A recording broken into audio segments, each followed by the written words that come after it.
গতিকে যিসকল কংগ্ৰেছৰ লৰাই ইমান গৰমতো আহি কষ্ট কৰিছে তেওঁলোককতো সমবেদনাই জনোৱা ভাল, তেওঁলোকক ধন্যবাদহে দিব লাগে। ইয়াত বেয়া পাবলগীয়া কি আছে? বটলো দলিয়া মোৰ গাত লাগিলে আৰু ভাল আছিল। কংগ্ৰেছে যদি মোক প্ৰতিবাদ নকৰে তেওঁলোকৰ কেনেকে চলিব? তেওঁলোকৰতো খানা চলিব লাগিব ন। মই এজন বিজেপিৰ নেতা, যদি 12-13 জন লৰাই কংগ্ৰেছৰ মোক আপত্তি নকৰে তেওঁলোকে গুৱাহাটীত কি উত্তৰ দিব? গতিকে যিসকল কংগ্ৰেছৰ লৰাই ইমান গৰমতো আহি কষ্ট কৰিছে তেওঁলোককতো সমবেদনাই জনোৱা ভাল, তেওঁলোকক ধন্যবাদহে দিব লাগে। ইয়াত বেয়া পাবলগীয়া কি আছে? বটলো দলিয়া মোৰ গাত লাগিলে আৰু ভাল আছিল। তেওঁলোকৰ চক তেওঁলোকে গীৰ গাইৰ পিছত লাগিছে, কিন্তু কুৰবানী দিয়া গৰুবিলাকৰ পিছত কিয় নালাগে? এই যে বকৰীদ বুলি হাজাৰ হাজাৰ গৰু যে অসমত কুৰবানী হৈ গ'ল, গীৰ গাই কেইটাতো জীয়াই আছে, কুৰবানী দিয়া গৰু কেইটাতো মৰি গ'ল। তো কংগ্ৰেছ দলে যদি গৰুক ইমানে ভাল পায় তেতিয়াহ'লে মোৰ লগত তেওঁলোকে একে সুৰে কওক যে অহাবাৰ ঈদত গৰুৰ কুৰবানী হ'ব। সাহস আছে নে নাই তেওঁলোকৰ?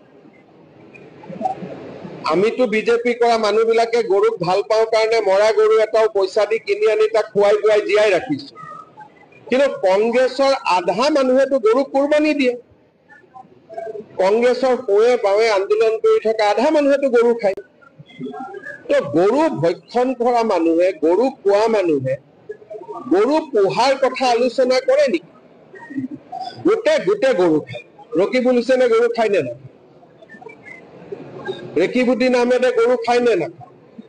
জাকিৰ হুছেইন চিকদাৰে গৰু খায় নে নাখায়?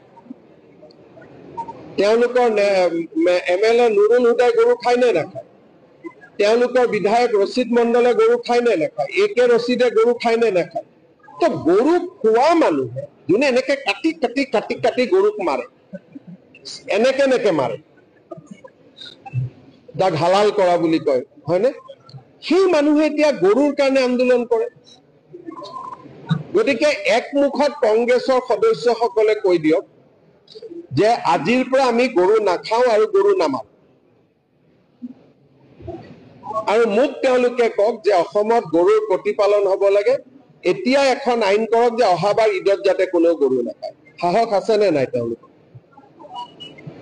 1400 গৰু অকল ধুবুৰী টাউনত মাৰিছে, য'ত ৰকিবুল হুছেইন MP।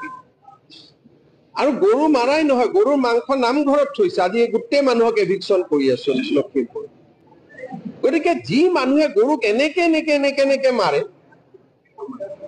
সেই মানুহে এটা প্ৰশ্ন সুধি আছে যে আপুনি বেয়া মৰি যাব খোজা গৰুকেইটা কিনি আনি ঘৰত কিয় জীয়ালে? আৰে এইটো বিজেপি ধৰ্ম।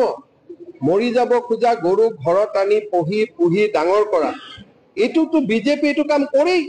এইটোতো মই গৌৰৱেৰে কওঁ, যিকেইজনে এইটো কাম কৰিলে তেওঁলোকক মই ধন্যবাদ দিছো যে মৃত্যু হোৱা গৰুকেইটা ঘৰত আনি দানা খুৱাই পেলাই আপোনালোকে প্ৰতিপালন কৰিলে। কিন্তু এই গৰুকেইটা যদি কংগ্ৰেছে পালে তেনিয়তিটো কাটি কাটি গৰুকেইটা খাই দিলেহেঁতেন,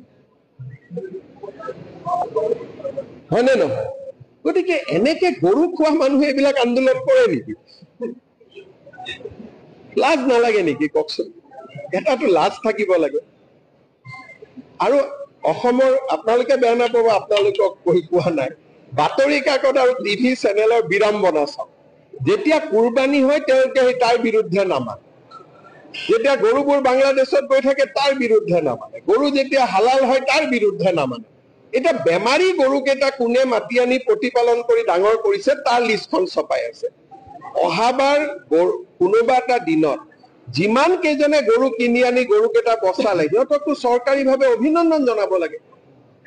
লাগে নে নাই কওক? মৰি যোৱা গৰুকেইটাক মইতো শুনি আচৰিত হৈছো, তেনেকুৱা মৰি যাব খোজা গৰুকো যে বিজেপি বুলিহে 50-60 হাজাৰ টকা দি কিনি আনিছে। মৰি যাব খোজা গৰুকেইটাক কিনি আনি ঘৰত লালন পালন কৰি ডাঙৰ কৰিছে। গতিকে মইতো অনুৰোধ জনাম যে তেখেতসকলক গামোচা পিন্ধাই সম্বৰ্ধনা জনাব লাগে যে আপোনালোকে এনেকে 90টা গৰু মৰাৰ পৰা ৰক্ষা কৰিলে। এতিয়া উল্টাহে হৈ আছে। তেওঁলোকৰ কথা আছিল গৰুকেইটা মৰি যাব লাগে, আমি যাতে মাংসকেইটা খাব পাৰো।